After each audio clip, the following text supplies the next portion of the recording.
This program is for discussion purpose only. Business Plus TV or any of our anchor does not bear any responsibility or liability towards the content.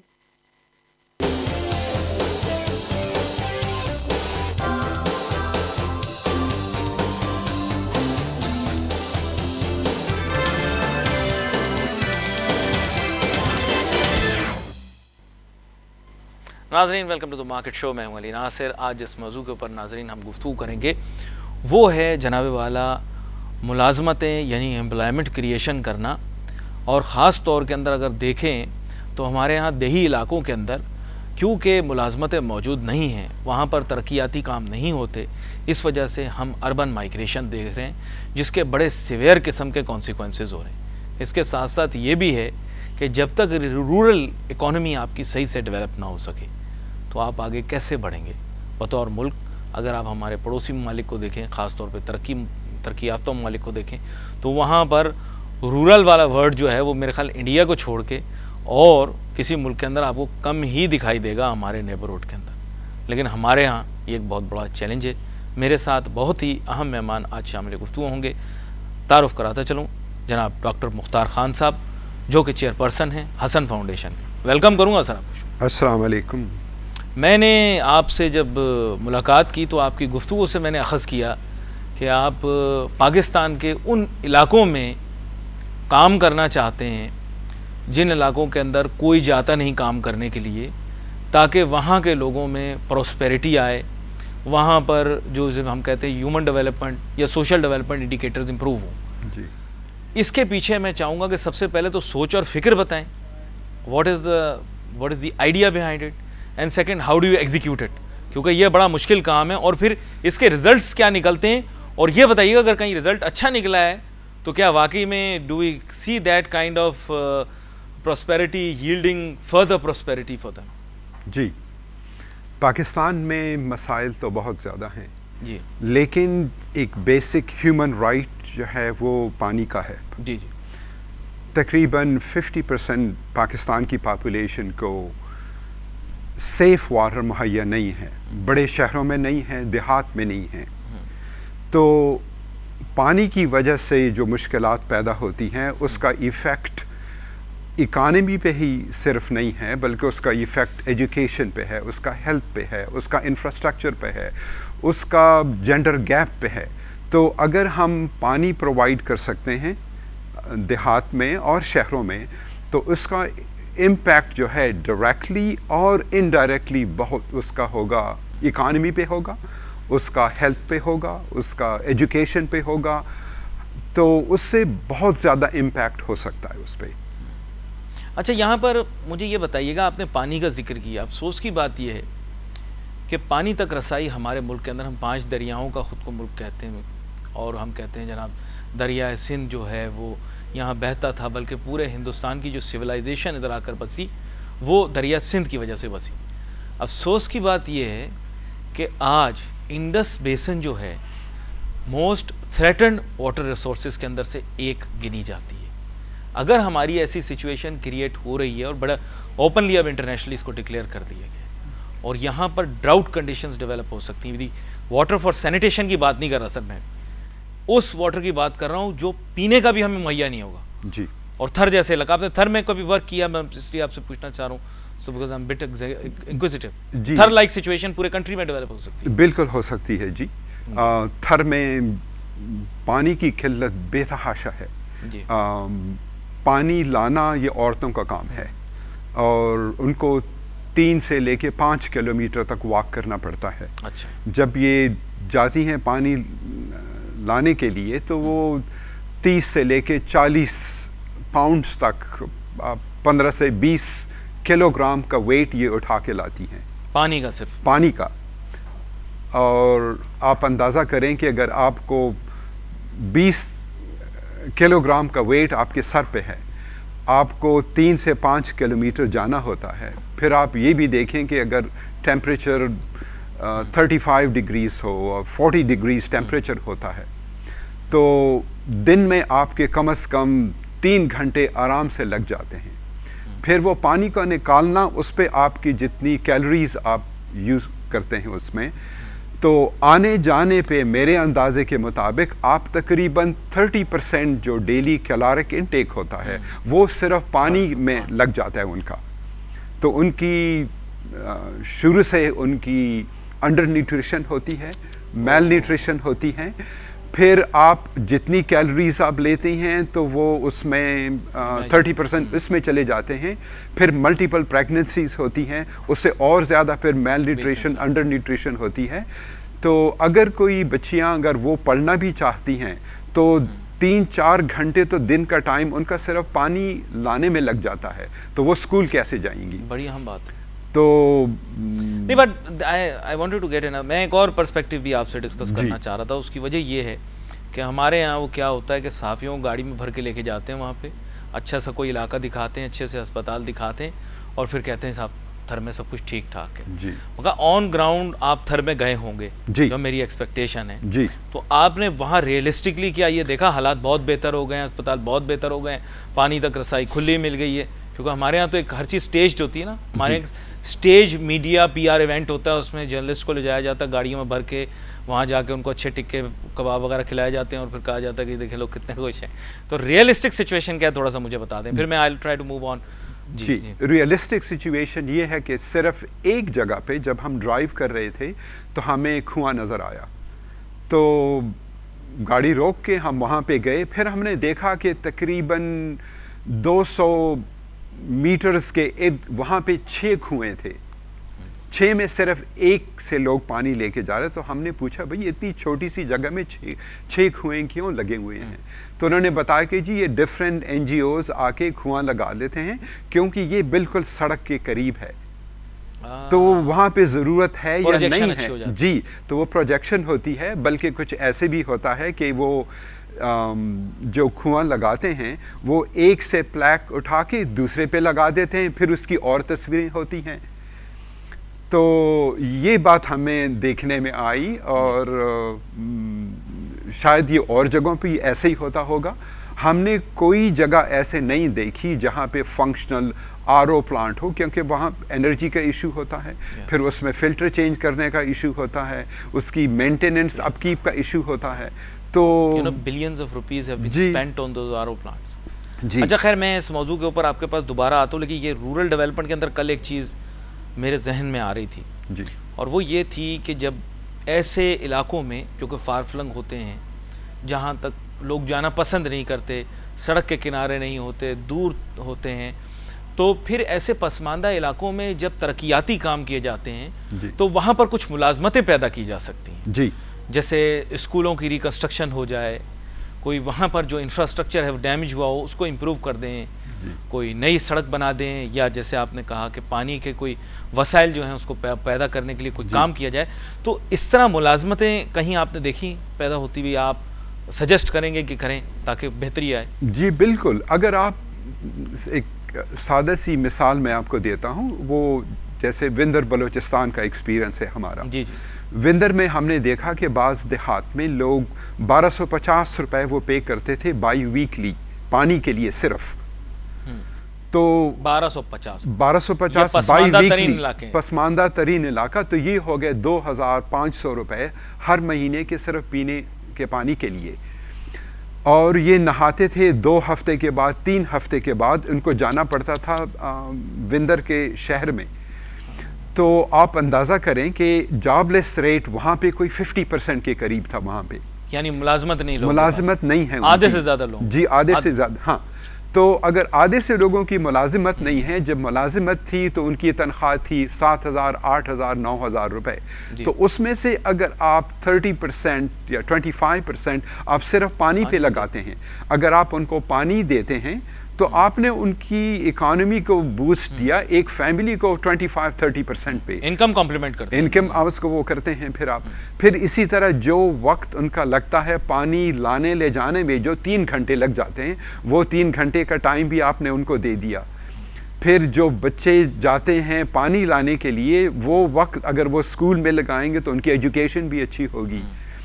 तो इसी तरह हमने ख़ुद एक programme किया थरपारकर में, वो तो उसको हम कहते हैं एमल्थिया। एमल्थिया ग्रीक मैथोलॉजी से हमने लफ्ज़ लिया है। तो हमने उनको बकरी देनी शुरू की थी। तो बकरी का प्रोग्राम ये होता था कि हम बहुत जो सबसे गरीब होते थे, गुर्बत तो बेतहाशा है, लेकिन उसमें भी गरीबों को ढूंढ के हमने बकरियां देनी शुरू की।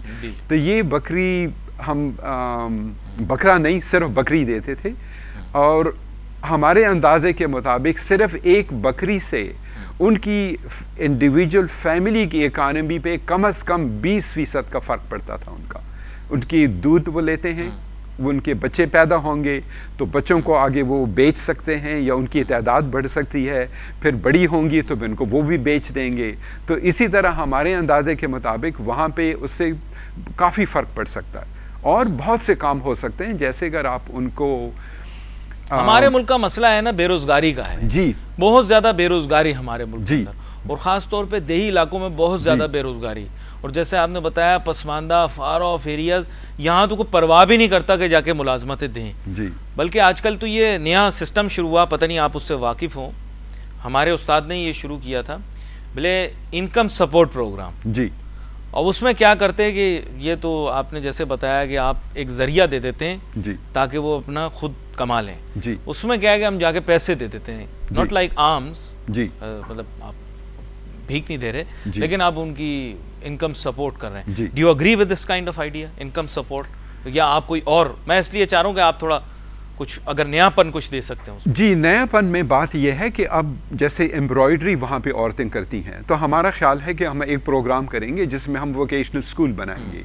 फिर वोकेशनल स्कूल में उनको और भी औरतें आएंगी जिनको नहीं आता या उनको और एडवांसमेंट मिलेगी। फिर हमारा प्रोग्राम ये है कि हम कराची से डिज़ाइनर्स को लेके वहाँ पे लेके जाएं कि वो उनको दिखाएं, सिखाएं उनको कि और नए डिज़ाइन वो कैसे बना सकते हैं। उनका काम ये हमने सिंध में किया है, ऐसे 2 हमारे ये वोकेशनल स्कूल्स हैं औरतों के लिए।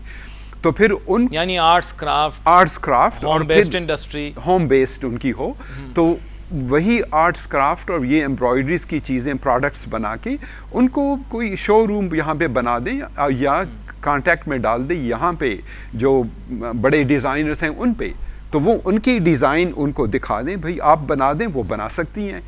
तो इसी तरह वो बनाएंगी, यहाँ पे आप लेके आएँ और उसको शोकेस करें, यहाँ पे एक्सपोर्ट करें उसको, तो इसकी इकानमी पे बहुत इफ़ेक्ट होगा उसका। अच्छा, यहाँ मैं आपसे को चाहता हूँ, आप चूँकि अमेरिका में रहते हैं, पाकिस्तान में सर्व करते हैं और काफ़ी मेहनत काविश कर रहे हैं, लेकिन आपने कल जिक्र किया जिस अमेरिकी रियासत से आप वाबस्ता हैं, मिशिगन जी, एक शहर है वहाँ पर जी, उसका नाम फ्लिंट मिशिगन है। जी, वहाँ पर पानी पीने लायक नहीं रहा जी, तो कौमी मसला बन गया, कौमी मसला। जी, फ्लिंट मिशिगन एक कौमी मसला बन गया, सदर ओबामा को आना पड़ा, पानी बंद करवाना पड़ा, गवर्नर साहब मिशिगन के जो थे उनको अपनी सफाइयाँ पेश करनी पड़ी, फिर वहाँ जाकर ओबामा साहब ने गिलास पानी पिया, बोला हाँ भाई ये पानी ठीक है। हमारे मुल्क के अंदर ऐसे हालात कभी पैदा होते मुझे दिखाई नहीं दे रहे। मुझे ज़रा यह बताइएगा, क्या पाकिस्तान के अंदर पानी का, पीने का पानी कराची जैसे शहर के अंदर भी सेफ़ है? अभी मैं देही इलाके में नहीं जाता, पानी का जिक्र करते हैं, वैसे माइक्रोब्स वगैरह भी पानी के अंदर हो तो उसकी तो परवाह ही नहीं करते ना, हम तो सिर्फ सॉलिड कंडेंसेट्स की बात करते हैं कि हमारे पानी में कितना होता है। ज़रा ये बताइए ताकि हमारे कराची के रहने वाले लोग, लाहौर के रहने वाले लोगों को पता लगे पानी के क्या हालात है पाकिस्तान। जी, पानी की हालत कराची में भी बिल्कुल ठीक नहीं है, नहीं है। इसमें काफ़ी टेस्टिंग हो चुकी है, जैसे लेड की टेस्टिंग होती है, तो मेरे जहर है लेड, जी, लेड जहर है जी बिल्कुल, हाँ, इससे काफ़ी प्रॉब्लम्स होते हैं। लेड, ये फ्लिंट का पानी भी ये लेड का इशू था।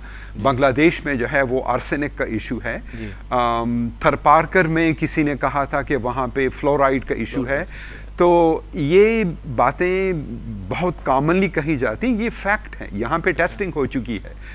बल्कि ऐसे एक जगह भी पानी का सोर्स नहीं था कराची में जो कि बिल्कुल आप कहें कि जी ये इंटरनेशनल या WHO के स्टैंडर्ड्स के मुताबिक था, बल्कि कुछ इलाके तो ऐसे थे कि वो बहुत टॉक्सिक लेवल्स पे थे, उनका लेड लेवल था, जहरीला था।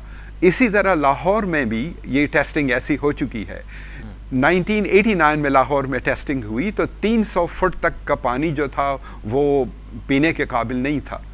फिर उसी स्टडी को रिपीट किया गया था 1999 में, तो उसके बाद ये टॉक्सिसिटी जो थी, ये जहरीलापन जो था, ये 600 फुट तक चला गया था।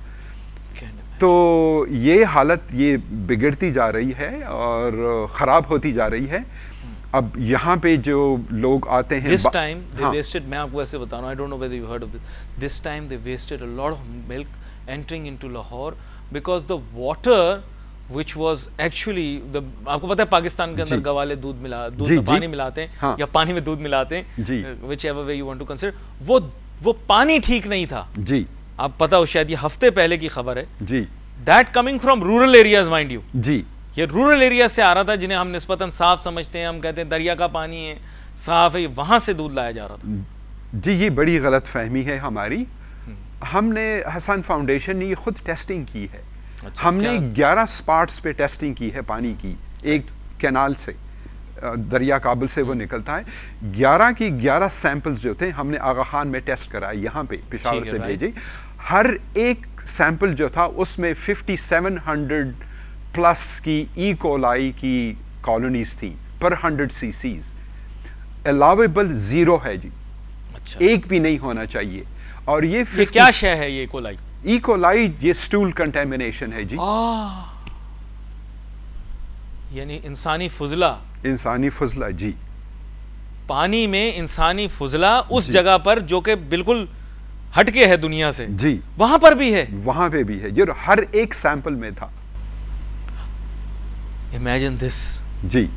तो मतलब वैसे आपसे पूछ रहा हूं जी, शायद ये जो हमारे जो समुद्री ट्रैक्ट्स हैं जहाँ पर हम अनट्रीटेड वेस्ट फेंकते हैं जी, समुद्र में नहाने के लिए जाते हैं, उसमें भी होगा? समुद्र में शायद ये कंसंट्रेशन कम हो क्योंकि पानी बहुत बड़ा है, बहुत ज़्यादा है। लेकिन और जितनी भी आपकी पानी की सोर्सेज हैं उसमें मेरे ख्याल के मुताबिक पाकिस्तान में ऐसे कोई बहने वाला पानी नहीं है जो पीने के काबिल हो। यानी बहते हुए पानी के अंदर भी है? बिल्कुल जी, ये मैं बहते हुए पानी की मैं बात कर रहा हूँ। अगर आप मैं जी 2 दिन पहले मुझे बहुत ज्यादा मैं बहुत परेशान हो रहा हूँ जी, क्योंकि मैं तो सोच रहा था रूरल डेवलपमेंट में हम लोग वाटर का एलिमेंट जैसे आप तो बता रहे सेफ पानी नहीं है हमारा कहीं पे भी जी। बिल्कुल नहीं पूरे पाकिस्तान में, पूरे पाकिस्तान में क्या आपके नॉर्दर्न एरियाज में भी नहीं है। वो जो शफाफियत का हमारे यहाँ मंजर है, पहाड़ पिघलते हुए पानी, वो भी साफ नहीं है। वो भी साफ नहीं है। मैं जी 3 दिन पहले मैं खुंजराब से वापस आया हूँ। हर जगह चाइना वाला बॉर्डर जो है, चाइना वाले बॉर्डर से मैं खुद जाके देखना चाहता था। सीपैक जहाँ से सीपैक से जो शुरू होता है, तो वो सीपैक का इम्पैक्ट मैं देखना चाहता था। जी जी बताएं क्या जी जी। सीपैक तो आप देखिए ये एक इकोनॉमिक कॉरिडोर है, लेकिन मेरा इंटरेस्ट पानी में है तो मैं उसको पानी के उससे देखना चाहता हूँ। और वो ये है कि अगर चाइना अगर 10% उनकी जो एक्सपोर्ट इंपोर्ट हैं अगर वो रीडायरेक्ट करते हैं सीपैक के कराकोरम हाईवे से, तो उसका environmental impact. I will ask you to hold that thought. मुझे एक छोटी सी ब्रेक की जानिब जाना है। ब्रेक से वापस आते हैं, नाजरीन गुफ्तगू करते हैं, थोड़ा रूरल डेवलपमेंट के बारे में बात करते हैं, सेफ ड्रिंकिंग वाटर और डेफिनेटली उससे क्रिएट होने वाली employment. Let's take a short break.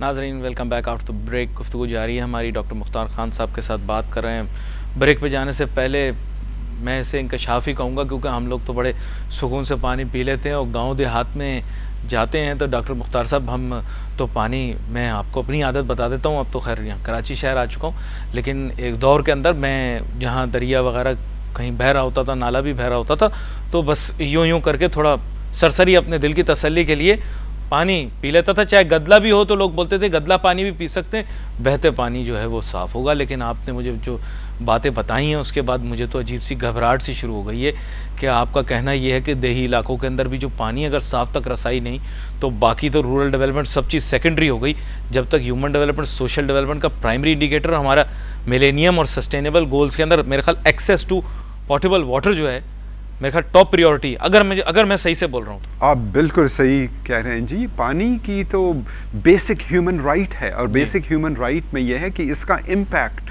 आपकी हर एक एक्सपेक्ट लाइफ पे होता है। आप इकानमी पे लें इसमें, पाकिस्तान में डायरियल डिजीज़ की वजह से तकरीबन $2 बिलियन हम खर्च करते हैं सिर्फ डायरियल डिजीज़ को ट्रीट करने की। ये हमारे हेल्थ सिस्टम पर इसका बर्डन आता है। सिर्फ $2 बिलियन $2 बिलियन a ईयर इस पे लगता है। आपको पता है कि सिकंदर आजम सारी दुनिया फतह कराया दरिया जेलम का पानी पी के। जी, लोग बोलते हैं, किसी कोई बोलता है खंजर मारा ये वो, लेकिन बहुत सारे लोग वो कहते हैं जी कि पानी हाँ रास जी क्या इस तब भी होगा। मैं वैसे पूछ रहा हूँ, is it degradation due to human pollutants और is it degradation which is natural? क्योंकि even if it's natural we have to fix it. जी, डिग्रेडेशन जो होती है ना, देखें, एक तो होती है इंडस्ट्रियल डिग्रेडेशन होती है जी। एक होती है फिर ह्यूमन वेस्ट की होती है, एक होती है एग्रीकल्चर की। एग्रीकल्चर की भी होती है। एग्रीकल्चर तो में नेचुरल प्रोसेस आप जो फर्टिलाइजर्स आप यूज करते हैं, आप पेस्टिसाइड्स यूज करते हैं, आखिर में कहाँ जाते हैं? वाटर में जाते हैं, जाके मिलते हैं अल्टीमेटली उसमें।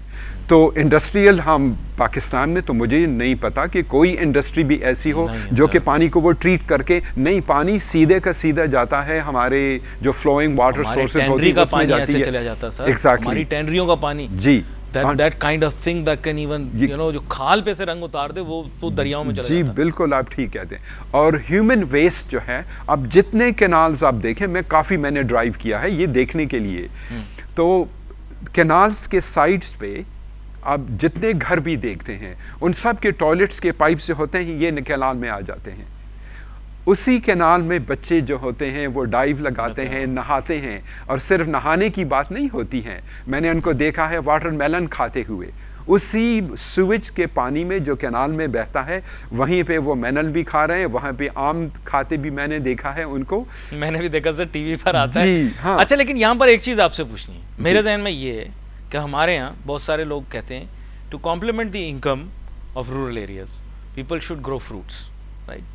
ये मैं कहा वो फ्रूट्स एंड वेजिटेबल्स जी, क्योंकि उस पर रिटर्न ज़्यादा है। वैसे आपको बात बता रहा हूँ, ये वो लोग जो एग्रो इकोनॉमी से वाकिफ हो, तो अब क्या है कि फ्रूट्स एंड वेजिटेबल्स पकड़े, वो भी इसी पानी में।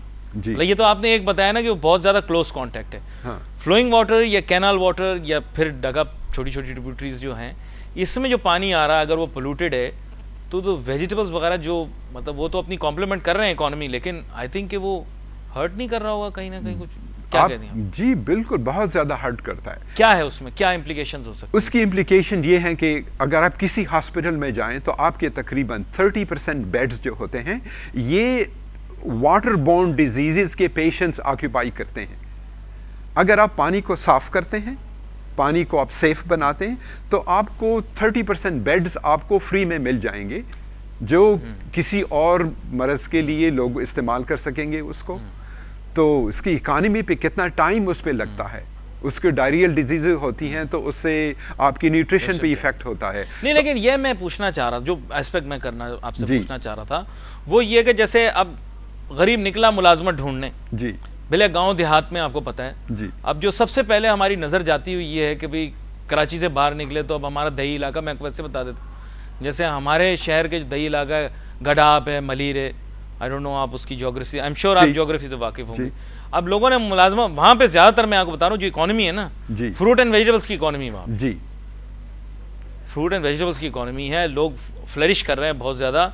लेकिन मैं जो एस्पेक्ट वो आपसे पूछ रहा था कि वो फ्लरिश तो कर रहे हैं जी, लेकिन उनकी एम्प्लॉयमेंट कहीं हमारे हेल्थ पर टॉल तो नहीं ले रही ये पानी उन वेजिटेबल्स वगैरह को? I mean, I really don't understand. Fruits पे इसका इम्पैक्ट इतना नहीं होगा, लेकिन वेजिटेबल्स पे डेफिनेटली होगा, क्योंकि वेजिटेबल्स को अगर आप सूएज के पानी से, जो बिल्कुल बैक्टीरिया, पैरासाइट्स, वायरसेस, हर एक चीज़ से भरा हुआ है, टॉक्सिन्स हैं उसमें, तो अगर वो आप यूज़ करते हैं तो उनमें कंसंट्रेशन जो होती है, जैसे आलू हो गया तो उसमें इसकी कंसंट्रेशन बढ़ेगी। फिर इस पे स्टडीज़ हुई हैं, पेशावर एग्रीकल्चर कॉलेज से ही स्टडी हुई हैं उस पर, तो वो बढ़ जाती हैं उस पर। तो जब आप घर उसको लेके आते हैं जी, आप उसको घर पे तो आप धोते हैं उसको, तो अब ये बात है कि आप उसको किस पानी से धोते हैं। घर का पानी ठीक नहीं है। अब आप आपने सारे ज़ख्म हरे कर दिए। चले मैं आपको दूसरी तरफ ले जाता हूँ, आपने सारे ज़ख्म मेरे हरे कर दिए। बात ये, मैं आपको दूसरी तरफ लेके जाता हूँ। सर, हमारे एक बहुत बड़ा मसला है मुल्क के अंदर, हमारे यहाँ ना बेरोज़गारी बहुत ज़्यादा है जी। और शुरू में भी हम भी आगाज़ में बात कर रहे थे, अभी बेरोज़गारी हमारे मुल्क के अंदर देही इलाकों में तो बहुत ही ज़्यादा है जी। और वहाँ पे इनकम का, जैसे आपने बताया कि इनकम का कोई क्योंकि फिक्स सिस्टम नहीं होता एग्रीकल्चरल वर्कर का, तो आप अपने तय बताएं, आप कैसा महसूस करते हैं कि हम एम्प्लॉयमेंट को कैसे बढ़ा सकते हैं? ये बिल्कुल उस चीज़ से कतई नज़र है जो काम आप कर रहे हैं, ये उससे बिल्कुल हट के मैं आपसे बात कर रहा हूँ कि मुझे ये बताएं कि मुलाजमतें आपको कहाँ दिखाई देती हैं, देही इलाकों में जाएँ तो कहाँ जाएँ, या फिर उनके लिए क्या काम किया जाए? एक तो आपने बता दिया आर्ट्स हैंडीक्राफ्ट्स वगैरह का, एग्रीकल्चर के बारे में क्या किया जा सकता है? एक साहब मैं बल्कि बात ही कर रहा था अपने वालिद से, तो मुझे बताने लगे कि अमेरिका के एग्रीकल्चरिस्ट से उनकी बात हुई, तो उन्होंने गालिबन उनको बताया कि उनके पास 750 एकड़ ज़मीन है अमेरिका में और 12 लोग उस पर काम करते हैं सर, महज 12 लोग। और यहाँ पर पाकिस्तान के अंदर एक और ज़िम्मेदार 750 एकड़ उनके हैं, उनके पास 250 लोग काम करते हैं, अभी भी उनकी बहुत सारी ज़मीन जो है वेकेंट पड़ी हुई है। जी, मैं चाहता हूँ आप थोड़ा सा बताएं कि हमारी रूरल इकॉनमी को एग्रीकल्चरल इम्प्रूवमेंट से किस तरह बेहतर किया जाए, आपके जहन में अगर कोई आइडिया हो। देखिए जी, ये है एक क्लासिक इनएफिशिएंसी की बात है जी। आपके सीड्स से लेके आपके पानी का तरीका जो है, आप यहाँ पे फ्लड इरिगेशन है, फ्लड इरिगेशन का तरीका आज से 8-10 हज़ार साल पहले का है, हम वही तरीका अब यूज़ कर रहे हैं। हम 50% पानी तो हमारा वेस्ट हो जाता है। फिर अब अगर आप दिन का वक्त है, आप पानी देते हैं खेत को, पानी आप उसको देते हैं जी 1 बजे 2 बजे जब सूरज ऊपर होता है, टेम्परेचर 40 दर्जे तक चला जाता है, तो वो पानी ना वहाँ पहुँचता है, तो आपकी एफिशिएंसी होती है, आपकी ड्रॉप पर क्रॉप जो प्रोडक्शन होती है यहाँ पे 1/5 है एडवांस्ड कंट्री से। तो आपको नए सीड्स चाहिए, आपको नए तरीके चाहिए, आपको फर्टिलाइजर्स चाहिए, आपको जो क्रॉप्स हैं उसको भी देखना होगा हमें। अगर आप राइस ग्रो करते हैं पाकिस्तान में जिस पे 30% 40% ज़्यादा पानी लगता है, तो अगर पानी की कमी है पाकिस्तान में, तो अगर आपने उसको एक्सपोर्ट करने, अगर आपने वो ज़रा मुबादला अगर उससे आपने लेना है, तो ये एक अच्छा, वो मुझे तो नहीं लगता ये कि आपने लोगों का पेट पहले भरना होगा, फिर आप ज़रा मुबादला की सोचेंगे। आप कहेंगे कि जी आप ज़रा मुबादला भी चाहिए, ज़रूर चाहिए, आप उसको फ्रूट्स की रैशनल डिस्कशन इस पे होनी चाहिए, बिल्कुल होनी चाहिए कि किस चीज़ को हम प्रोड्यूस करें, उसकी प्रोडक्शन को इंक्रीज करें, क्वांटिटी को इम्प्रूव करें, क्वालिटी को इम्प्रूव करें, तो ये हो सकता है। फर्स्ट फीड योर ओन, जी, फीडिंग अदर्स। हाँ, लेकिन हमारे यहाँ तो बहुत बड़ा चैलेंज है, we export most of our agricultural produce and we think that's the only way to get the money. आप क्या कहते हैं इस बारे में? We export our, I mean you see the premium of our agricultural product is exported. अब देखें जी, पाकिस्तान की जो इन्वेंटरी है पानी की, ये है इट्स अबाउट 240 मिलियन एकड़ फीट। इसमें सिर्फ 140 मिलियन एकड़ फीट यूजेबल है, अवेलेबल है। इसमें हम 50% यूज़ करते हैं कॉटन के लिए, कोई बाकी जो 50% रह गया ये हो गया वीट के लिए और राइस के लिए हो गया। तो हमें प्रायोरिटाइज करना होगा कि भाई हम कॉटन प्रोड्यूस करना चाहते हैं, कॉटन तो कोई खा नहीं सकता ना।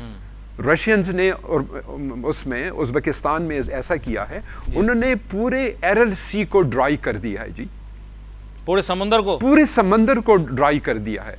उसमें से 60 टन मछली एक दिन में निकलती थी, आज उसमें एक मछली नहीं है। मैं खुद उज़्बेकिस्तान सिर्फ एरल सी को देखने गया था। इस थ्रू ह्यूमन इंटेंशनल और ह्यूमन एरर, मतलब ह्यूमन मैल इंटेंशन और एरर, इंटेंशनल एरर आप कहते हैं उसको, इंटेंशनल डिजास्टर कहते हैं। ठीक है, कि उन्होंने जी हम कॉटन प्रोड्यूस करेंगे, भाई कॉटन तो आपने प्रोड्यूस कर लिया, क्यों पानी को उन्होंने डाइवर्ट किया एरल सी से। 2 दरिया जाते हैं, दोनों का दरियाओं का उन्होंने पानी डाइवर्ट करके एरल सी को वो कर दिया, तो जितने लोग उसके इर्द गिर्द रहते हैं वो बेचारे तो इधर उधर चले गए। तो कॉटन तो प्रोड्यूस होता है, लेकिन आपने सी को भी ड्राई कर दिया है, तो उसमें से जो प्रोडक्शन होती है आपको तकरीबन 4 घंटे ड्राइव करते हैं, तब आप जाके पानी के किनारे आप पहुंचते हैं। सो ये मतलब ये है कि वाटर बॉडीज को प्रोटेक्ट करना है जी। अच्छा, आपको एक और मैं अफसोसनाक बात बताऊं कि रूरल डेवलपमेंट तो हमारे मुल्क के अंदर रूरल, आप मुझे पता नहीं पाक स्टडीज़ की किताबें आपने पढ़ी होंगी, लेकिन मुझे यकीन है कि पाक स्टडीज़ की किताब आपने ज़रूर पढ़ी होगी। अगर आपने अपनी बुनियादी तालीम पाकिस्तान में हासिल की तो आपको पता होगा 67%, वो कभी चेंज ही नहीं किया वो नंबर, लेकिन आजकल एक्सपर्ट्स कहते हैं about 50% would still be involve in agricultural economy. जी, agricultural economy relies on water. यहाँ पर एक और थ्रेट है जी। थ्रेट ये है कि अपर राइपीरियन जो है हमारा जी, which is India जी, is building run of the river dams, but देखें कंटेंशियस इशू है। जी, आप मेरे मुल्क के अंदर एग्रीकल्चरल डेवलपमेंट कैसे करेंगे दही इलाके के अंदर, जब अगर अपर राइपीरियन के साथ ज़रा से ताल्लुकात ख़राब होगा, उन्होंने कहना पानी बंद, ख़त्म। जी, किशन गंगा प्रोजेक्ट और ये Baglihar dam project, this 50 years of planning sir. जी, हमारे लोगों के तो प्लान, माजरत के साथ बुरा ना मानिएगा, हमारे यहाँ कोई प्लान नहीं होता, वी हैव नो प्लान। जी, तो हम कैसे, क्या हमारे तो पूरा एग्रीकल्चर प्लान तैयार भी कर लें, वो पानी बंद कर दें, कहानी ख़त्म। जी, पाकिस्तान में जी वाटर स्टोरेज कैपेसिटी जो है वो सिर्फ 30 दिन की है। 30 दिन की? 30 दिन की। इंडिया के पास 120 दिन की है। दे कैन गो 4 months जी, विदाउट वाटर। हमारे पास स्टोरेज कैपेसिटी नहीं है। 1960 का जो इंडस वाटर ट्रीटी हमारे इंडिया के साथ जो है, 3 रिवर्स उनके हैं, 3 हमारे हैं, तो उसके मुताबिक रन जो होता, पानी का रन होता है उसमें से वो कर सकते हैं, उनको तो इजाज़त है 60 के। पानी उनका है, वो अपर राइपेरियन है, पानी उनका है।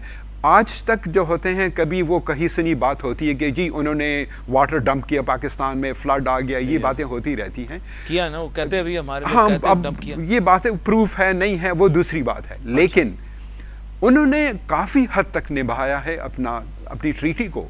लेकिन आप देखें, अपने सूबों को देखें, वो तो हमने ट्रीटी कर ली है 1960 में, लेकिन सूबों के जो हम आज तक नहीं कर पाए, तो हम अपने घर को तो ठीक नहीं। हमारा इरसा जी, इरसा है ना जी, उनका आपस में पानी का डिस्ट्रीब्यूशन नहीं हो पा रहा जी। और हम वो करते हैं इंडिया को, हम जी इंडिया ये कर रहा है, वो पानी का ये कर रहा है, वो कर रहा है, लेकिन हम अपने मसले को सॉल्व नहीं कर सकते। हमें सबसे पहले अपने घर को ठीक करना होगा। जब तक आप ये नहीं कर सकते हैं तो वो नहीं होगा। इसी तरह इंडिया जो है वो अफगानिस्तान को सपोर्ट कर रहा है। उन्होंने ऑलमोस्ट $2 बिलियन वहाँ पे इन्वेस्ट किया है, ये उनका चाबहार पोर्ट का और सेंट्रल एशिया की तरफ जाने का। लेकिन अब बात ये है कि काबल रिवर जो है, वो काबल रिवर पे भी डैम बनाने की सोच रहे हैं वो लोग, इंडिया जी। लेकिन उसमें एक अच्छी बात यह है कि काबल रिवर में तकरीबन 60% पानी जो है वो पाकिस्तान से पहले जाता है अफगानिस्तान। वहां पे ये काबल रिवर से मिलके फिर पाकिस्तान में आता है, तो उसका तो इलाज हमारे पास हो सकता है। क्योंकि अच्छा, कहां से निकल रहा है ये, इसका डेल्टा कहां? चतराल के इलाके से निकलता है ये, वहां ग्लेशियर से निकलता है, वहां से निकलता है, फिर अफगानिस्तान जाता है, फिर साउथ ईस्ट में जाता है, काबल से ऊपर जाके फिर ये काबल रिवर में मिलता है। तो फिर और ये किस किस जगह को इरिगेट कर रहा है हमारे यहाँ एग्रीकल्चरल? किस काबल रिवर है, काबल रिवर आके इंडस में ही मिलता है फिर। अच्छा, लेकिन इसका रूट क्या होगा? Sorry, I am very bad at geography जी। हमारे केपीके में गुजरता है, केपी में गुजर रहा है। कौन कौन से डिस्ट्रिक्ट से गुजरेगा ये अंदाजा? डिस्ट्रिक्ट जी चतराल से निकलता है केपीके का, और फिर ये बिल्कुल ईस्टर्न बॉर्डर्स केपीके में से होके गुजरता है। ये इरिगेशन वाला पानी है जी? इरिगेशन का पानी है ये। अच्छा, लेकिन हमारे पास उसका एक सोल्यूशन है, वो ये है कि हम वहां पे भी डैम बना सकते हैं और अपनी साइड पे। तो अगर वो करना भी चाहें, रोकना भी चाहें, तो वो हमारी कंट्रोल में है, क्योंकि Pakistan ultimately upper riparian. Kalabagh dam बनेगा, नौशहरा डूब जाएगा। देखिए, ये बात मैं पॉलिटिकल साइड पे नहीं जाना चाहता। मैं वैसे आपसे पूछ रहा हूँ, कालाबाग डैम बनेगा, नौशहरा डूब जाएगा, मैंने ऐसा सुना है बचपन जी। लेकिन जो वापडा के पहले चेयरमैन है जी, वो गए नजर पख्तून जी, उन्होंने कहा ऐसा कुछ नहीं हुआ जी। मैंने खुद बात की है उनसे। क्या नाम है उनका? सैफुल समथिंग, मैं नाम भूल रहा हूँ, मेरे भी ध्यान से निकल गया। वो भी उनकी लेट 70s 80 उनकी एज है। मैंने बात की है उनसे, नहीं मैं उनसे इत्तेफाक करता हूँ इससे। और ये आपको कुछ सैक्रिफाइस किसी को करना होगा।